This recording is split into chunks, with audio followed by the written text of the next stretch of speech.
Good morning, self-lovers. Welcome back to the Self-Love Show. I'm your co-host, Dawn Light, and welcome to today's juicy topic. If you're new here, just want to give you a little tidbit, shout out, thank you. And for our viewers that always tune in, we're just so grateful for you. This has been such a gift and a journey, and we celebrate you. We celebrate where you are in your life, and we offer this as an offering of your heart to your heart to expand your relationship with love in every area of your life. And so this was our inspiration to birth the Self Love Show more than 3 years ago. And here we are, still showing up in the juicy love and celebrating it, right? And so, in case you want to know this, we have a YouTube channel. We're on all the platforms. Please go check us out, like, share, subscribe, because we desire to get the message of expanding the awareness of loving in every area of your life to every person available that wants it. And so, without further ado, we have a great show today. It's just the two of us, which is so special. We're going to talk all about making self honoring choices. And so, life is filled with challenges, right? And during those moments, it is essential to make self honoring choices that promote personal growth and well being. In the show today, we will discuss the meaning of self honoring choices, how they differ from self sabotaging ones, and provide a rich conversation framework to help you recognize and address challenging situations positively. Yay! Welcome to the show. You're so cute. Oh, this is, I just want to talk about this idea that everything, like we're seeking happiness, like the pursuit of happiness. And as much as I think that this is a great pursuit, I think that this is a pitfall of humanity in some kind of way. Is that like happiness feels good, right? Of But course it does. yeah, but the reality of living in happiness all the time is unrealistic and also just not full spectrum, full on living. And I think that we can get into a trap of like, oh, it's all good, or and then I don't know about you, but when I first started on um, my spiritual journey, I kind of fell into the trap of it's all good, and Mhm. bypassing the experience of actually feeling my emotions and really like addressing what was coming up, because anger was seen as not spiritual, and sadness and depression was also seen as not spiritual. And honestly, now that I look back, I'm like, there are things we should be mad at, like personally. Like, you get to have your anger, and you get to have your frustration and your sadness and your depression, and like for Those me, are really important points. Like, you can't gloss over that stuff when it comes forward in your life. Being with it is actually what the medicine is, and it transforms you so deeply. I mean, I see happiness in a whole different take now because of learning really deep tools of how to work on myself. I see going through the gateway of sadness, anger, frustration, the old emotional neglect that was arising recently from an experience I recently had, was my 7-year-old asking for more attention, and more love. And I was attuned to it and not pushing it down or away or wronging it or shaming it. I was like, "Oh, it was an invitation." yes, And then it's amazing because it's a portal and an invitation, and when I leaned into it, it was such a gift because there's this deeper level of healing that was available for me. And then guess what's on the other side of it? An immense load of happiness and blessings that come through. So actually addressing our feelings is the gateway to more expansion, more happiness. exactly. And it's also, I just want to come back to this one point, is like, if we're always seeking happiness or being in the state of happiness rather than acceptance of what's happening and processing of what's happening, then we start to literally kind of gaslight ourselves. That's true. We're like, oh, those feelings aren't, Aren't like, valid, aren't real. Yeah. uh-uh, I can't Or feel, the how dare you, you know? And then then it's really, really, really difficult to make self-honoring choices here because you're not here. You're not present. Present. You're not present with you and your love. And so sometimes when conflict arises, like maybe it's within internally, or maybe it's externally with your friends or your partners or the teachers or a parent, another Work parent, relationships. yeah, or whatever those things are. So if you're not able to sit with, like, the first step here is to really sit with your feelings and allow them. Like, I'm going to give you a real life example today. I'm really like, so for some of you who have been following my health journey, um, I've been going up and down, and there's been a lot of big diagnoses or confusions and questions, and I have to actually process that information that comes up. Like, at one point in this health journey over the last year, I thought I had liver cancer. That was pretty scary, and I had to process the feelings of fear and be in acceptance that that is a potential possibility in this lifetime. Luckily, it's not that. Right. and Yes. and just this, so now I know I have SIBO, small intestinal bacteria overgrowth, and I got a call this morning that my insurance wants me to do multiple different things before I take the medication that will actually help it. And in the car, I could have been like, well, okay, it's all good, and just like wiped it off. But then I would have stuffed that down, and that would build internal resentment and conflict, and create this whole weird thing that I'm not processing the information that's coming in. So instead, I just cried and I cursed and I screamed in the car because I got the call in the car. And I was like, "Roar!" And I was like, okay, now that I got that out, what do I want to do about this? Yes. Beautiful. Okay, well, there's 2 or 3 more weeks of this particular experience that I'm having. I felt for the last year, what's 3 more weeks? I'm just like, well, okay. I don't know the lesson here, and I don't know the understanding, but can I just be with my body as I know it to be right now Mm. and not try to need to shift or change the experience that I'm Beautiful. be with it, and let it, like, the hope of feeling better overshadows the actual being with and acceptance of what is right now. Oh my So gosh. Does everybody here on the show listening recognize what Trish is actually doing by being with? She's actually moving into acceptance of yes. what is. And this is such a key ingredient to really meeting your reality with deep presence. And then it opens the gateway of the heart to be with all the emotions of what is going on, what unresolved material might be available here for you to heal. It's a rich body of experience God is offering you in every moment of your life, in every predicament, circumstance, relationship. And this is radical acceptance of her reality. And I just want to acknowledge you for that because it's big. You didn't stuff down your emotions. You are presented with a real reality of, like, I could go many ways here.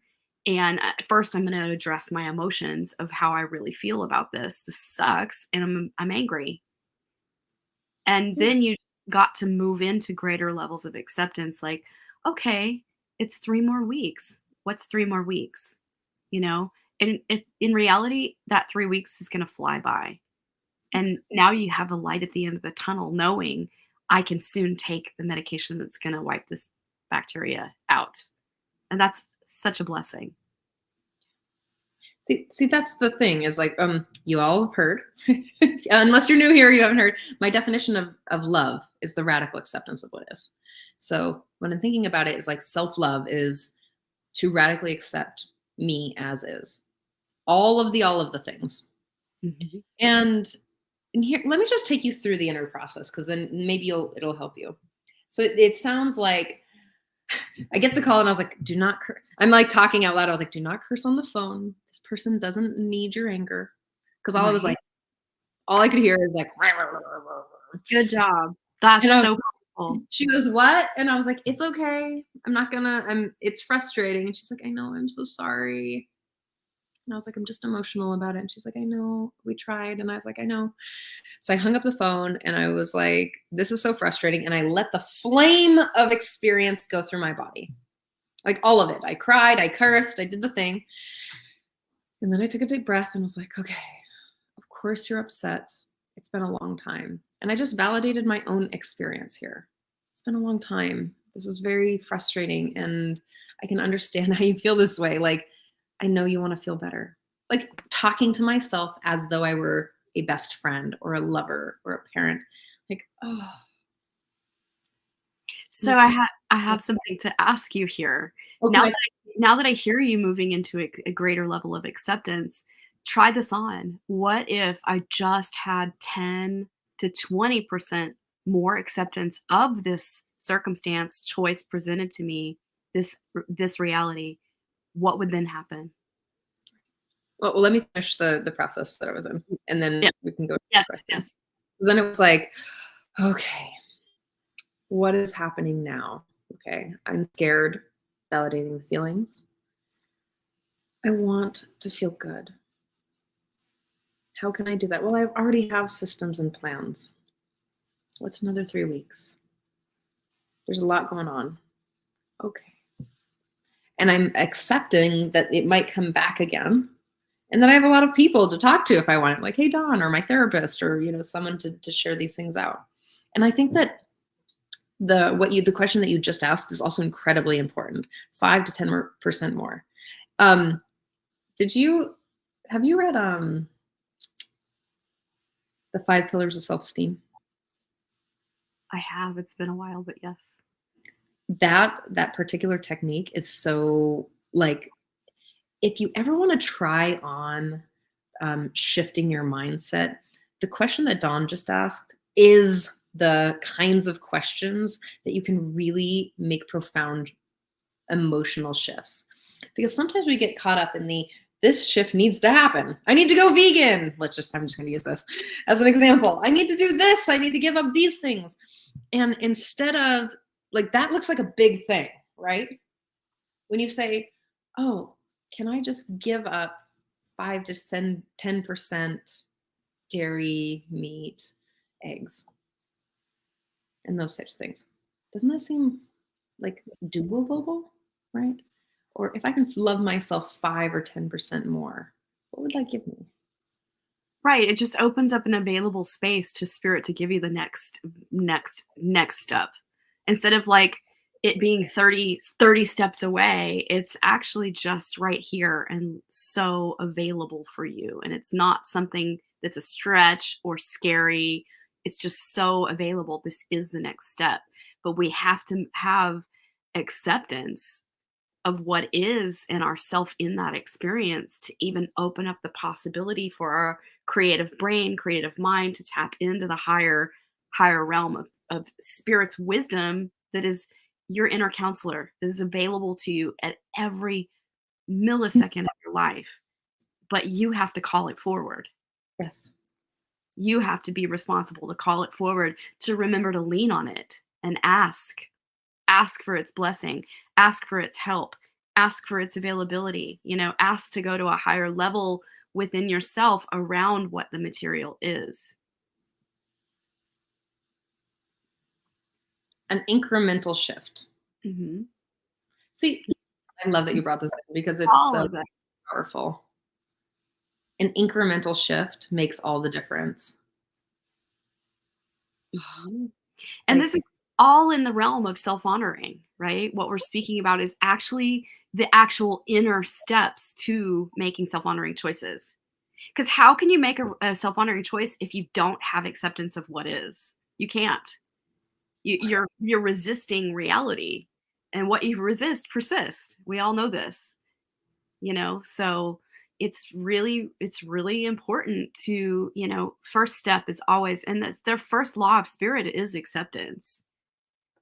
And then you move into, and the second law of spirit is cooperation after that. Then you move into cooperation with spirit around what is God, spirit. I say all the words, right? It all means the same to me. We're all in the heart of God, relating in the heart of God. And I really feel like, the first law of acceptance is the first law of spirit is acceptance. And then you move into the possibility of learning to cooperate with your curriculum. And that is spirit will give you, okay, your next step is this, take a pause, or you need to go for a walk, or you need to sign that document, whatever it may be. You're going to get the awareness and an aha around it. But in order to activate that aha, acceptance comes first. Yes. There's a piece around, so I know that this idea of acceptance can be elusive and overwhelming, and like maybe it may seem unreachable, because it's like, oh, how do I accept all these things that I've hated about myself for the last zillion years? And it can be, and all, again, like just going back to what Dawn said, is like, it's just an incremental shift. If I can give myself 5% more compassion today. And what this show, and what this show, and like the self-love show specifically, is all about, is really kind of twisting the dial to give you options, because this is what honesty does. So I'm gonna take it into a relational direction. If I am literally radically, kindly, lovingly honest with Dawn about what's going on in my life, then Dawn gets to choose how she shows up in the world. Now, if I withhold information, which is a manipulation, or if I lie, or if I try to, again, if I try to like contort her reality in some way so she perceives me a certain way, which is like codependency and certain types of people pleasing, aspects of narcissism, aspects of being an empath, like all of these are contortions of reality to get someone to see you the way that you want to be seen, which is a manipulation, right? And a false narrative, yes. Yeah. So then if I show up with Dawn and I'm like, all right, this is this is like the full on, I'm coming in a hot mess today on a Thursday morning, June 1st. I'm moving. I got some really interesting information. I'm running late, ... Then she gets to be like, how do I want to show up in what's most self-honoring for me? And if you've got really, really good friends, then they ask you things like, hey, you look like you're real busy and doing that thing that you do. What's the most self-honoring choice you can make right now? Oh yeah, lean back. What is the most self-honoring choice? And to make the distinction about a self-honoring choice, there's an aspect of humanity, being human, that we have to take care of ourselves first. Now, if I am, let's say Dawn broke her foot. Okay, knock on wood. Canceled. Let's say something happens and Dawn needs my service, and I am running at thin. And I say yes, because of course I want to love Dawn. And I show up and I'm just a crabby old BO. I'm just, and I'm loving her resentfully, which isn't really love. And she's like, I'm hurt and I need help, or hey, I'm hungry and I just want food, or whatever it might be. Mm-hmm. And I'm like resentfully giving these things to her. The energy of that is neither self-honoring, other honoring, and it just creates ick. Now, if I say, Dawn, I totally want to show up for you, and I am literally thread thin right now, and I can barely keep it together. And she'd be like, oh, okay, well, maybe I can ask someone else to come and take care of me or make me soup or whatever it might be. Right. Now, Or we could may move our appointment to another day or whatever the option will be. Yes. because the self-honoring choice is honesty. Mhm. The Yeah, self-honoring choice is choosing honesty to with care yourself. for this being before I go out. And then I understand maybe you can speak a lot to parents, and how that works. How do you make self-honoring choices while being a parent or of an infant even when you're wiped out exhausted? God just gives you the inner strength to get up when that baby is crying and you're freaking like running on empty and you need to change a diaper because the baby needs it, and you pull on this somehow magical extra reserve that you didn't even know you had. That you just move into like love and compassion, and it's not a sense of setting yourself aside to forget yourself, but you recognize that the deepest available love is showing up in those moments when you don't have anything more to give, and you just move into a place of compassion for yourself, having that experience, being really exhausted, and you can even say in the moment, man, I am really out of it, I'm wiped out, but I can choose to be loving. I can choose to be loving here. I can choose to be, it doesn't have to be perfect. I can look a hot mess in this moment and I don't care. Do you know what I mean? And it's a great example of, your child is crying, it's an infant, its diaper is wet at 3 a.m. in the morning and you haven't slept for 3 days. Like Yes. that's a reality for a mother, really. And you can't ignore that baby's cry. You can't. You need to tend to it, you Yes. know? And I'm gonna use this metaphor, like that baby crying, that infant crying later in life when you're an adult and you're more in a regulated place and you have a different set of circumstances going on, that sometimes reality of that little infant can become your inner child now seeking love from you through a circumstance that's unfolding that's like chaotic in your life or crisis mode, and do you push it down and ignore it, or do you say, I'm right here with you? I'm right here with you. I'm going to choose to be in my loving, even if I'm not showing up at my best capacity. I'm going to choose to be loving towards myself and you. Talk about what is choosing loving. Talk about loving action, please. Loving action, yeah, I love that.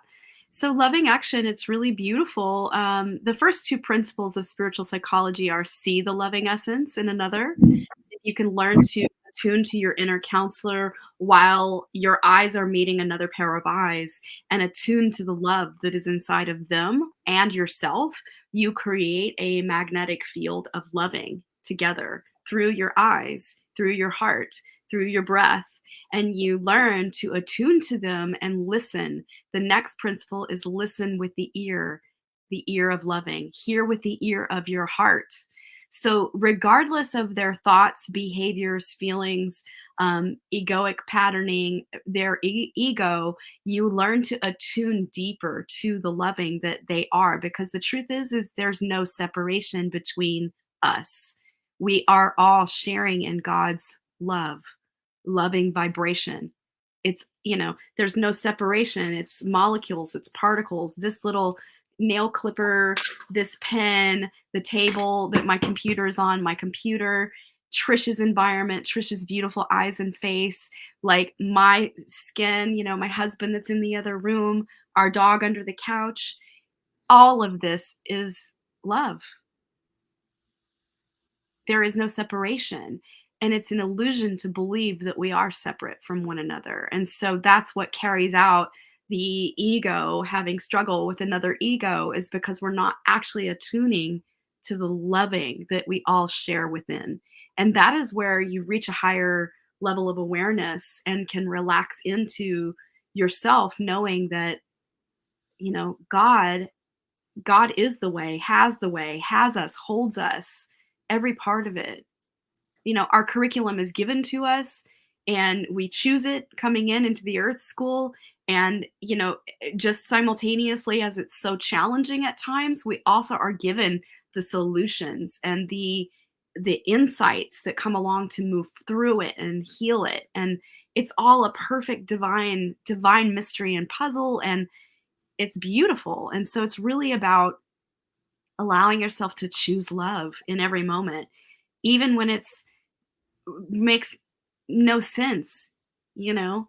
Like to it's like sometimes we have to choose radical honesty and radical like, "Oh, I could act out of anger right now. Yes, I'm really angry, but I'm not gonna actually choose that towards that person. I'm gonna move away. I'm gonna process my feelings. I'm gonna say, 'Hey, I can't have a conversation right now. I'm too angry. I love you. I wanna have a conversation when I can.'" You Mhm. know?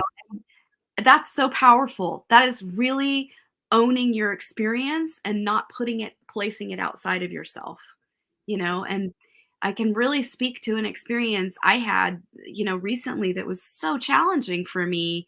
I I joined, another work opportunity, and it was so beautiful, the invitation in, that it was so honoring that I was like, "Of course," and then when I got into the heart and the meat and potatoes of really showing up as my authentic self, there was an aspect that was unfolding that I wasn't accepted in my just my true authentic way of work and coaching and being.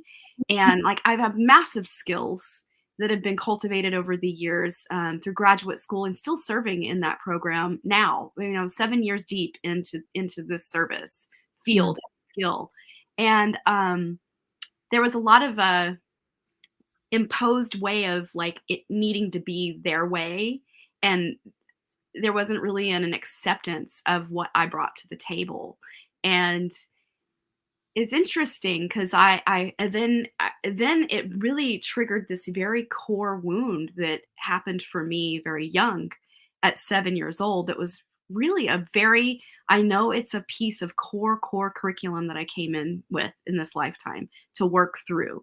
And it showed up as the face of my father being really, really abusive and like, basically beating me. But in a nutshell, it rubbed up against that core wound having to do with timing and pressure and doing it right, doing it their way, and like being told I was wrong over and over, repeatedly, over and over and over again.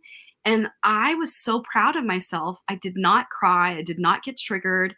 I saw myself inwardly, yes, being rubbed up against that, but it was like I was neutral. And I was even able to say, "Hey, I want to stop you here. And can we just set this whole experience aside for a moment? I want to let you know my brain is in shut off mode. I cannot articulate. I can't move forward. I won't be able to creatively problem solve and creatively wordsmith and put words together now because of what has just taken place." Yes. And I was able to clearly articulate, which tells me I've healed immensely. Yes. And just because a situation from a way young, that was my 6-year-old. Just because that surfaces doesn't mean you haven't grown or learned through it. It means God is giving you a checkpoint, like, look how far you've come. And then I got to examine that whole relationship and step further back inside of myself and check in and go, is this really what I want? Do I want to be in a container where I'm spoken to poorly, where there's disrespect, where there's a sense of um, a hierarchical, like you're lower than me or you're not valued? There was that feeling tone going on, and even in the way the quality or tone of how I was spoken to was kind of not respectful. And I like really saw it as the face of I felt disregarded, and I really sat with that. And then simultaneously, I had another experience come my way with a whole nother set of situations that I was moving into that also showed me the same face of disrespect. They simultaneously were like arriving at the same time. And this is all through the crazy, chaotic eclipse season. Yes. And I just want to say how freaking profound and powerful this was. So instead of moving forward and chasing this thing of like, oh no, it's crumbling, and what do I in panic, like I've been working so hard for the, all of that narrative could have gone on, but I leaned back in and I sat with this feeling of disrespect. And I was like, what is this? Disregard, disrespect. And I just sat with, and I said, God, show me, show me. I'm really ready. Reveal it all, please. And I just was in deep, deep prayer around it. And then the blessing as I got to go through a whole practicum and like basically a long week-long experience in with my teachers. And it was so revelatory for my soul. Immediately I got to see where this deep self-abandonment pattern began for me around chasing money. And it had to do with shown by my parent. Guess what? Shown by my mom. Love you, mom. And I know she never meant to show me this. I know she never intended to like, I'm going to show my daughter how to self-abandon. Never. That was never in her consciousness. But it was a thing of survival for her at that time in her life. She had to get up out of the house and go be in this environment for her self-worth, for her valuing herself, for her to make a change, to change our paradigm of being abused. And so I get it loud and clear. But at the time, I was left alone to have that experience. And my young one adopted the belief that that's okay to do, to get up out of your reality and abandon your family to go chase money. And so what was I doing? I was choosing to work in someone else's environment. I was choosing to drop my business and put it on the back burner to go into a whole new field. I mean, I trained in a whole new reality to maybe start a whole new thing as something as an exploratory process as an entrepreneur. I was like, "Yeah, we could do this. Let's do it." But God was like, "Nope. I'm going to give you the face of rejection. I'm going to give you the face of disregard right here, like slam door, closed, closed, just to make it you aware." And I leaned into that and was like, "What is this? Like, whoa."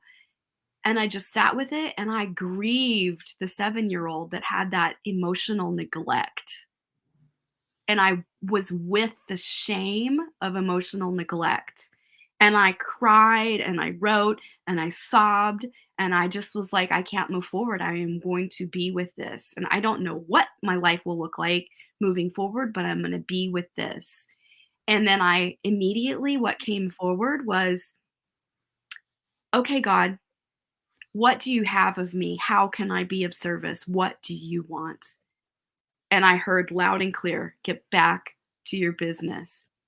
And immediately, as soon as I made a self-honoring choice to move in that inner direction, inwardly, I cut the cords with every person and energy and sent them love, bless their path, bless their businesses, bless them, bless them, bless them. Thank you, Spirit. Because at the end of the day, it's all a relationship with God.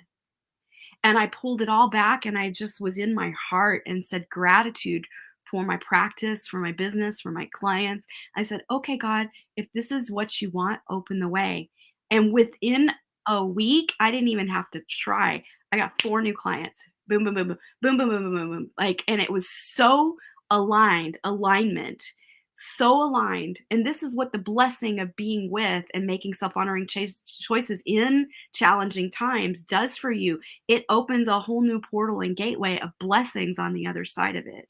But you have to go through the challenge and honor your part, honor your process, honor the feelings that are coming forward, honor the other person's experience, honor it all.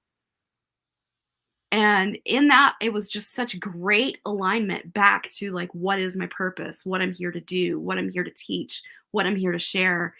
And my bit practice is expanded into couples.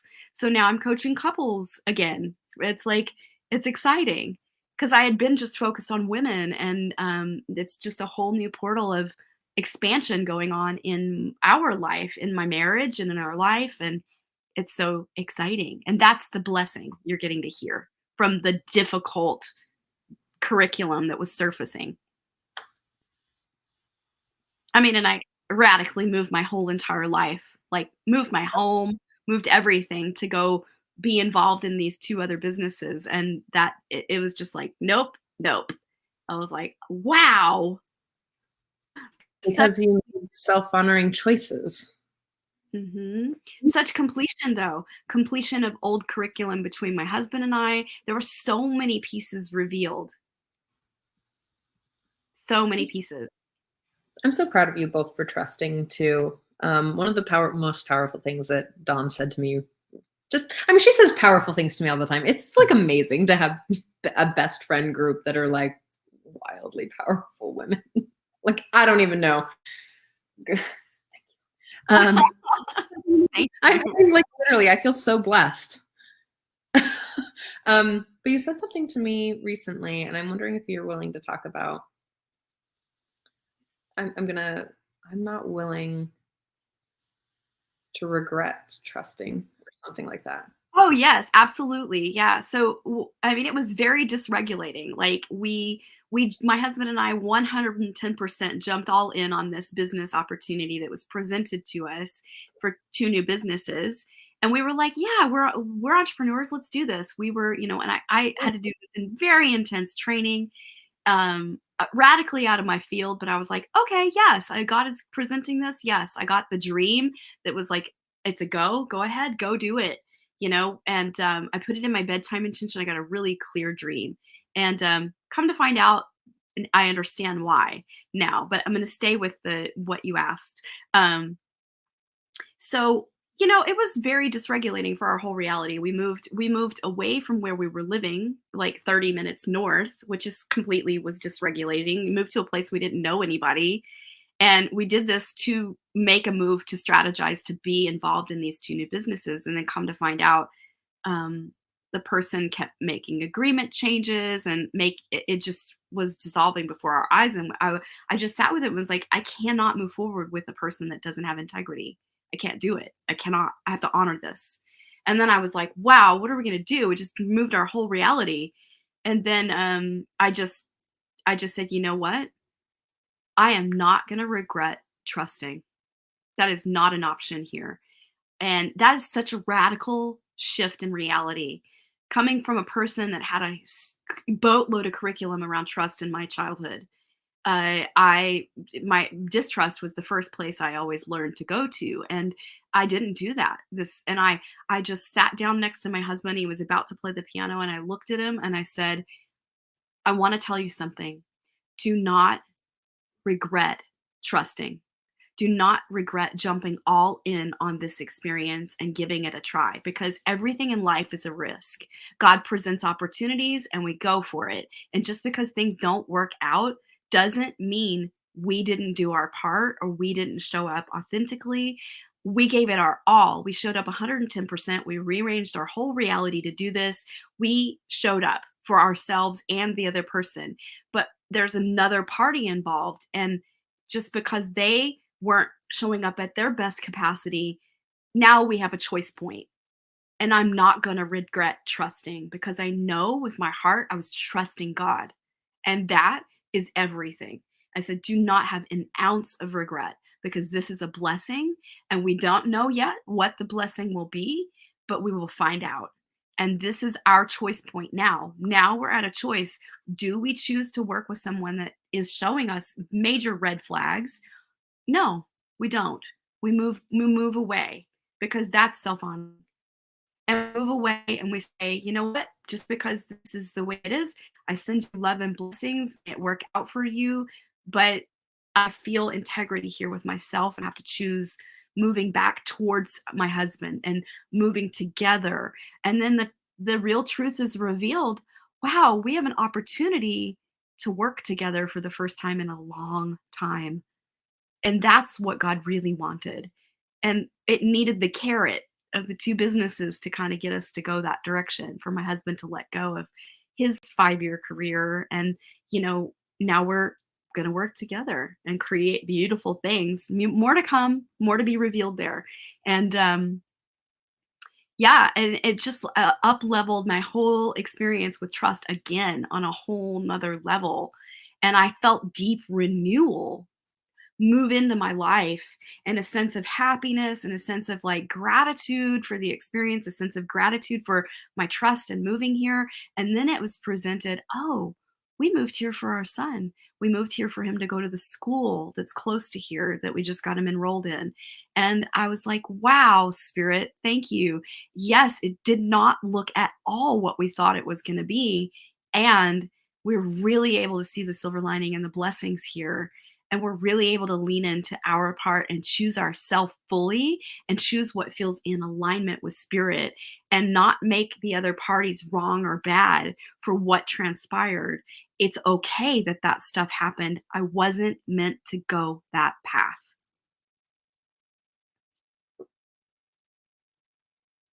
Oh, you're on mute here. And just see, no, there's multiple people here. um, just so Dawn used a couple of words around the self-honoring choices, but integrity. And one of the things about being in conflict is that we've really got to look at what our values are, what our wants, needs are, and be really honest about our own agenda, right? And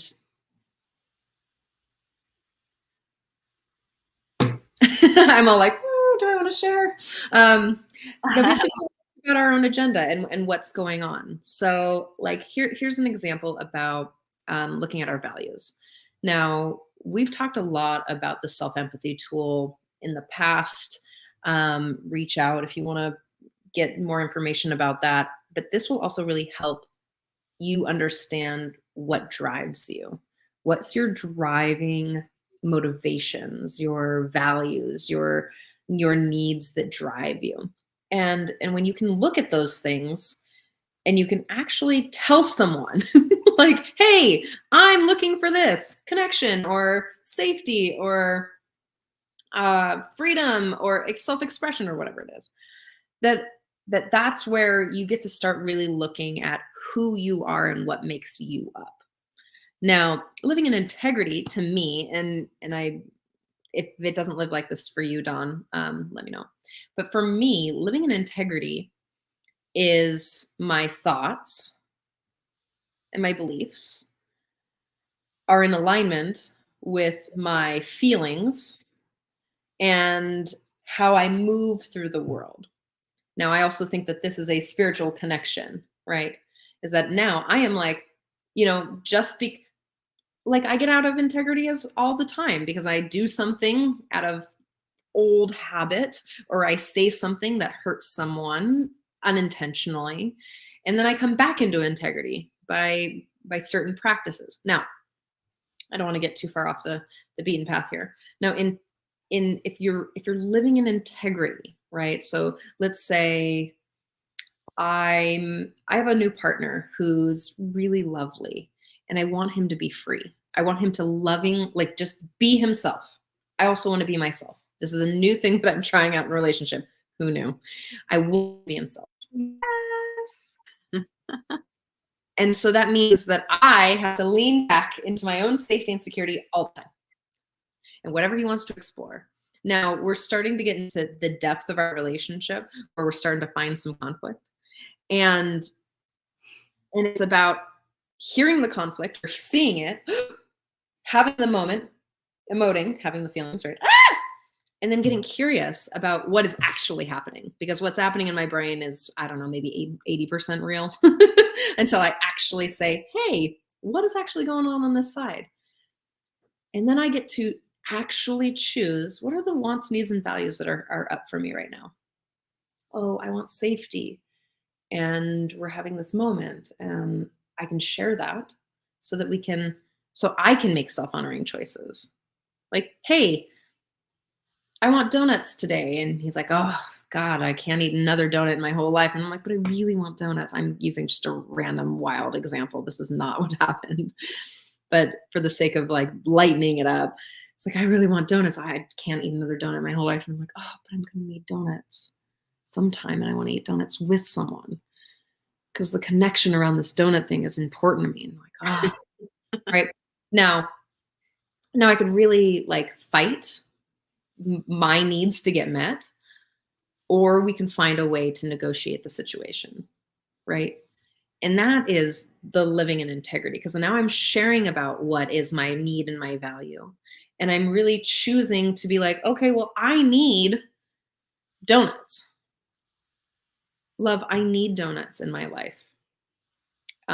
Would you mind having coffee with me at this donut place? And you can eat, whatever you want. But I really want to be like seen in the joy of my donut eating. Right. I know this is a really wild example. Some of these are really bad. Some of them are really good, but some of them are really bad. This is a bad one. I get it. But Well, like for me, the example I just shared, I had a really strong need to be honored in my communication style. Like I yes, have compassionate communication style, and I'm not going to be derailed off of that to try to adopt another harsher mode of being to just be in a work environment. I'm gonna coach and emote and be myself because this is who I am. exactly. And And so so that's the thing. I needed that value to be in place to be able to move forward. I needed that value of honoring of, yes, we're aligned in compassionate communication. And I recognized once I had multiple conversations about what was going on, and then we had gotten back into like, oh, okay, now we can move forward.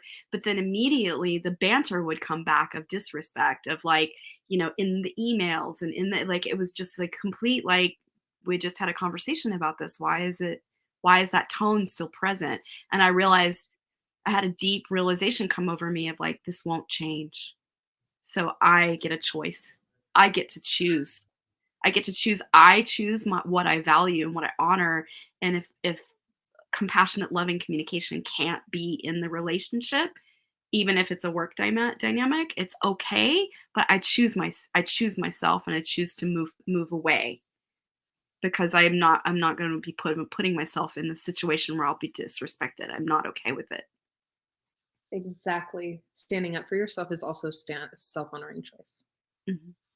It can also sound like, um, uh, I also had another a frictiony moment where I just, I just do crazy things. And this person, my new beloved, is like, the tone started to get kind of shamey, or what felt like shame to me. I don't think he was actually shaming me. It felt shamey to me in like previous past experiences. And I was like, I'm not appreciating the way that this conversation is going, and the tonality of it feels really shaming to me.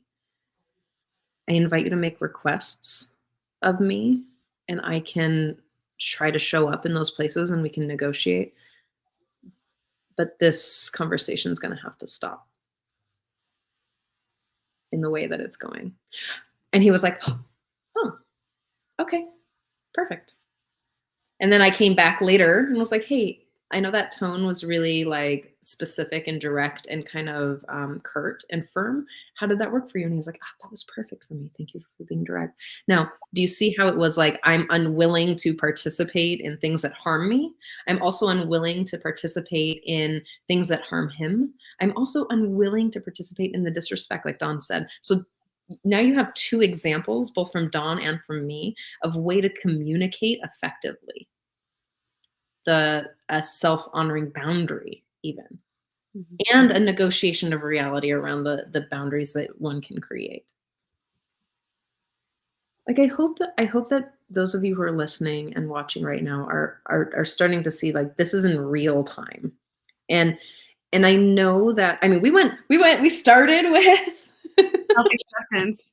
yeah, self-acceptance. So to know your boundaries and to know what self-honoring choices and where you're going, you have to have some self-acceptance, right? And so I know, like Dawn, you kind of, I mean, we don't know where we're going, but we kind of know where we're going. We know what is aligned for us, like things that delight us. And we know that there's like sort of path, or here, I'll go this way, this sort of pathway.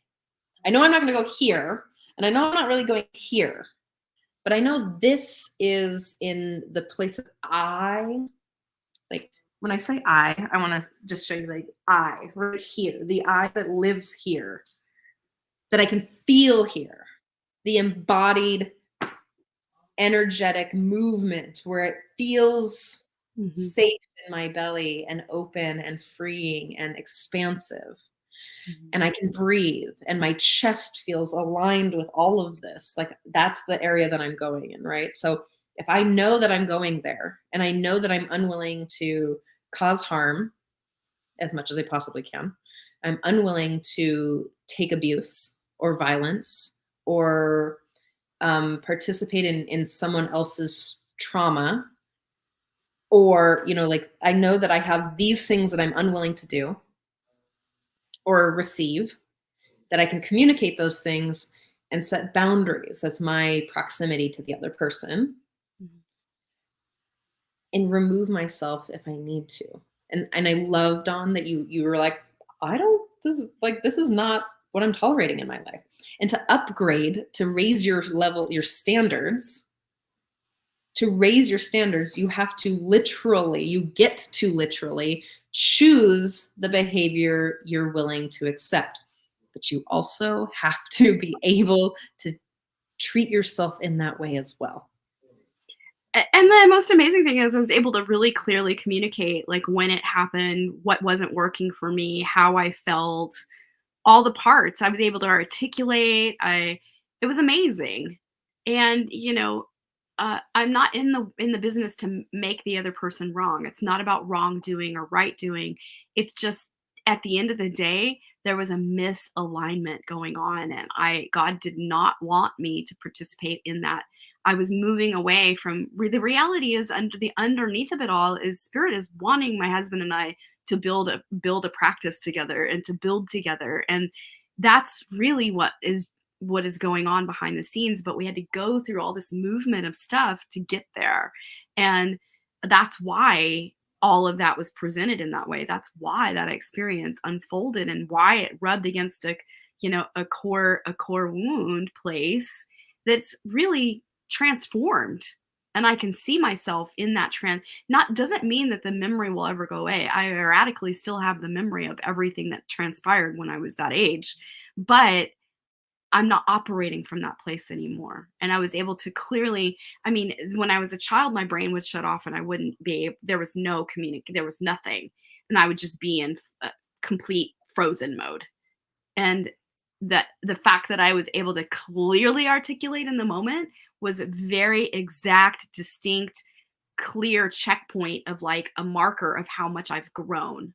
Like, whoa, I've grown so much. And I was able to be in my neutral observer of the experience when it was happening.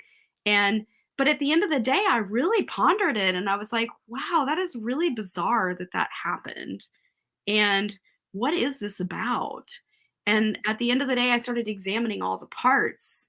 And like, there was a feeling of being underpaid and not really appreciated. There was a feeling of disrespect. There was a feeling of hierarchical. Well, I'm I'm more advanced, I should say, or from that person, and yeah, it just didn't feel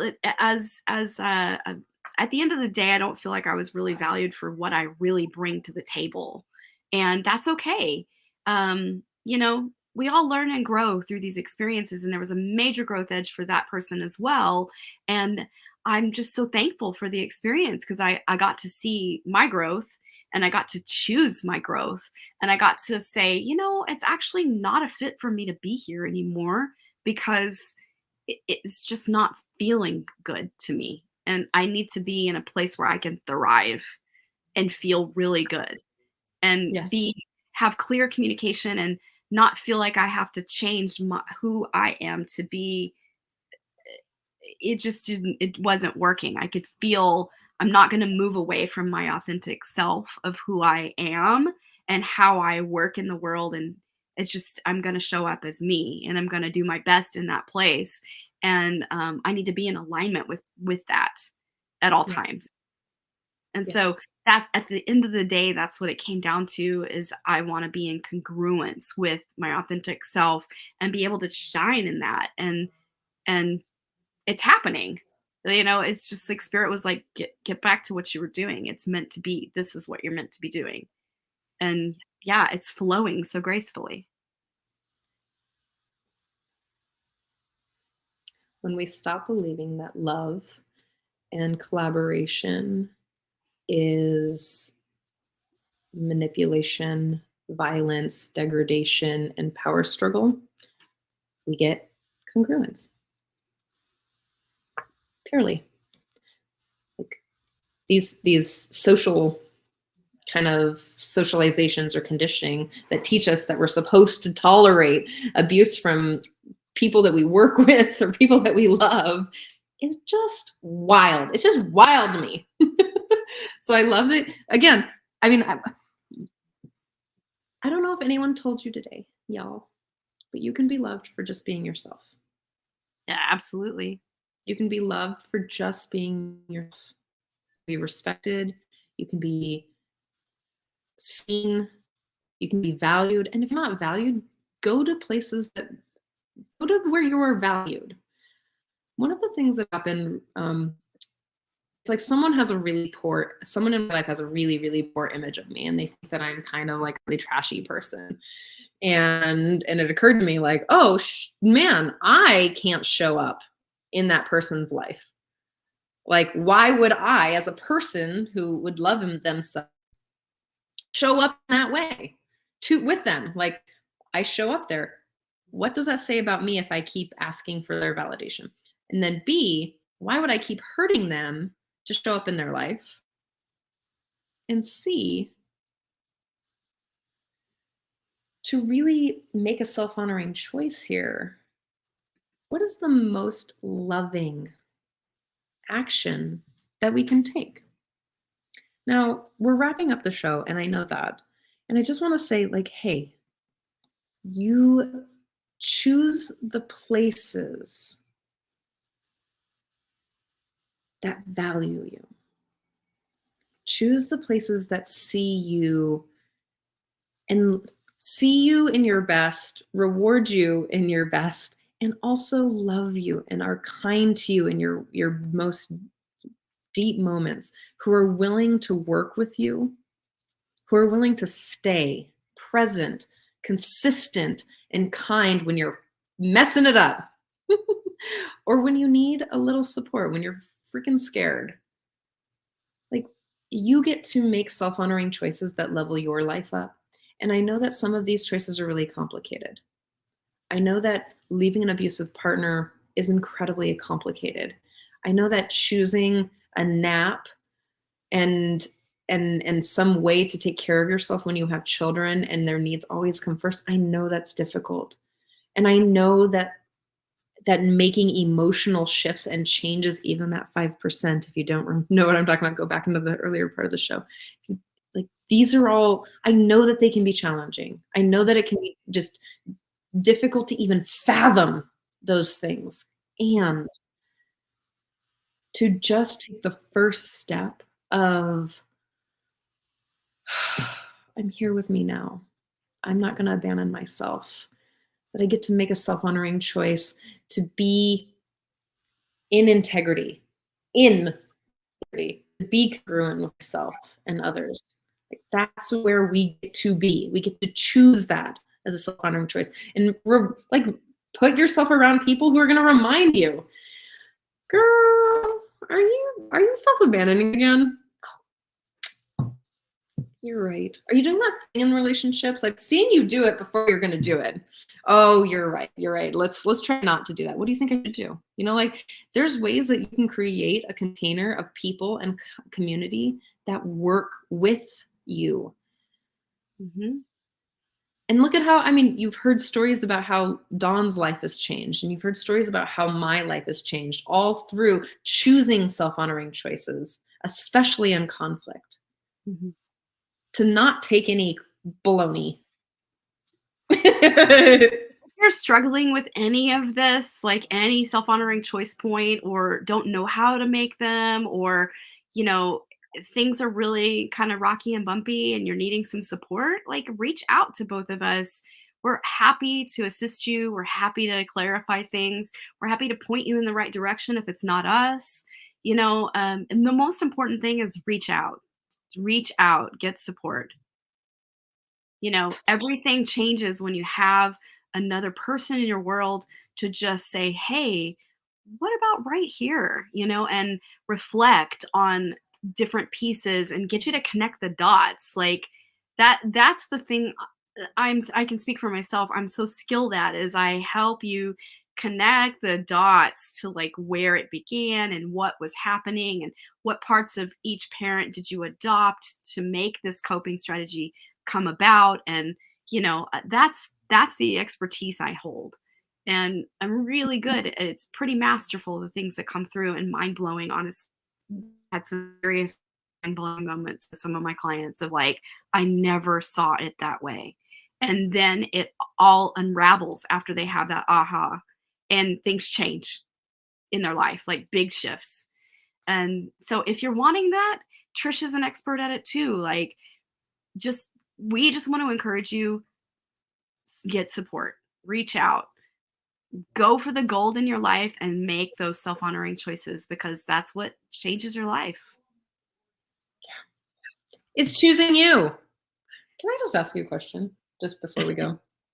How much time and money have you literally invested in yourself to choose you? Roughly. $100,000? Are you asking me or the audience? Yes. I'm asking both of you. I mean, they're answering their question. Yeah. Me, I'm way over $100,000. I'm above 200, like more. So Like, it's ridiculous how much I've spent on programs and school and yeah, workshops. I stopped calculating it so much. see, that's the thing. It's like where all of my money goes is to bettering myself to teach and host and to make myself a better person, to create myself in the eyes of how I see me. Mhm. Same with you.